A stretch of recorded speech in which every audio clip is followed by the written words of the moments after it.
কেউ যদি ইসলামী ফ্যাসিবাদী দল খোলে তাইলে আপনি সেটা কখনোই মেনে নেবেন না, কারণ ফ্যাসিবাদ ও ইসলাম আলাদা জিনিস। কেউ যদি ইসলামিক কমিউনিস্ট দল খোলে তাইলে আপনি সেটাও মেনে নেবেন না, কারণ ইসলাম ও কমিউনিজম আলাদা জিনিস।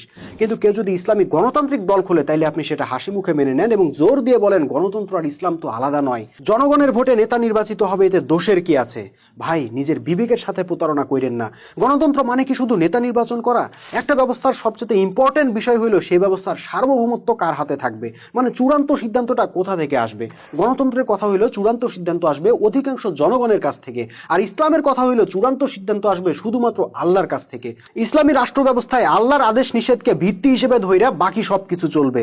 যে বিষয়ে আল্লাহর কোনো হুকুম আছে সে বিষয়ে ভিন্ন সিদ্ধান্ত দেওয়ার ইখতিয়ার কোনো মানুষেরই থাকবে না, তিনি জনগণ হন, এমপি হন, মন্ত্রী হন বা রাষ্ট্রপতি হন। তাইলে এবার বলেন তো, গণতন্ত্র আর ইসলাম কি একসাথে চলতে পারে?